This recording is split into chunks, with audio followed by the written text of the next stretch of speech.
Hello everyone and welcome back to another video. This is Eisenherz, and recently a lot of people have been talking about a competitive ban list for EDH and the idea of making EDH a sanctioned format. So therefore I thought it would be nice to steer the pot a little bit, share my thoughts on how to fix EDH for competitive play and get a little discussion going. So without further ado, here are 3 ways in which I would fix EDH. Number 1. A ban list designed for competitive play. This is the most obvious change. Commander needs to be a better competitive format. If you are one of these commanders meant to be a casual format people, please stop watching this video. It's clearly not for you. Anyway, I'm not going to go into a ton of detail here because it's super controversial and people can't agree on anything really, but I've got a few basic concepts. Number 1, abolish the current ban list. Number 2, ban anything that involves dexterity, anti and racist images. Number 3, ban the power 9. Number 4, ban some absolutely broken cards, but only if they warp the competitive play around them.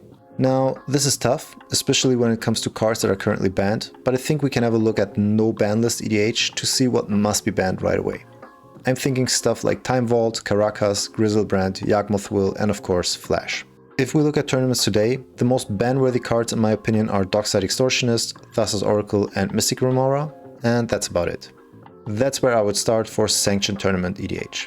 And everything else would follow based on tournament results, as it should be.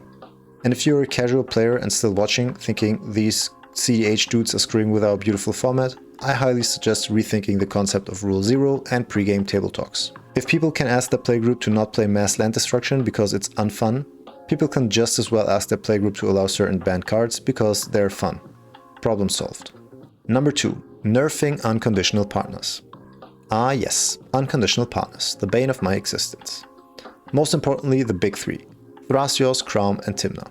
Nobody really cares about the others, but these are fundamentally broken and here is why.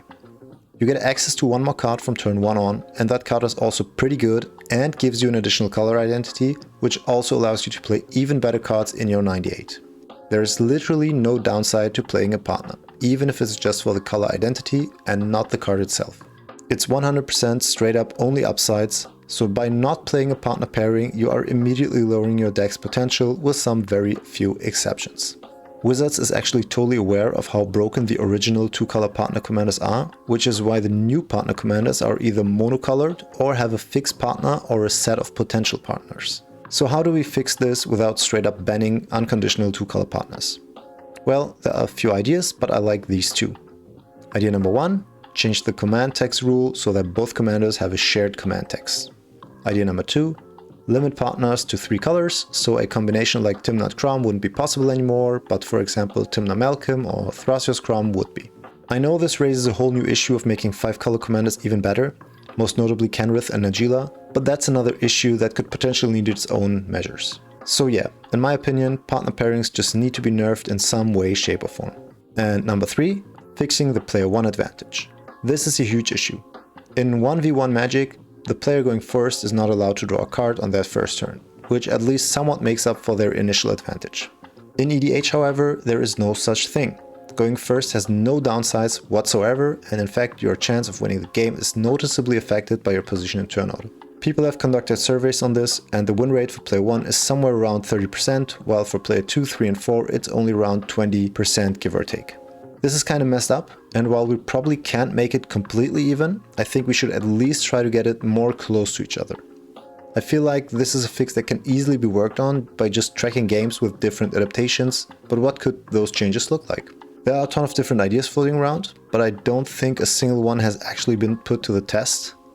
Personally, I'd start by not allowing player 1 to draw a card on the first turn, but another approach to decrease player 1's advantage would be to not let them have a free mulligan.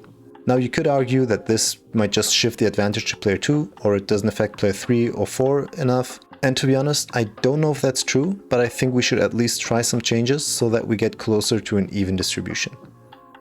And those are my 2 cents on how to fix EDH for competitive play. What do you think about my ideas? Do you have any ideas of your own? Please let me know. If you enjoy my content and want to support me, don't forget to like, share, comment and subscribe. Follow me on Twitter, hop over to my Discord server, and please consider becoming a patron. I have different tiers set up, and I also provide one-on-one coaching for those of you that want to bring their piloting to the next level. Thank you for watching my videos. This is Eisenherz and auf Wiedersehen.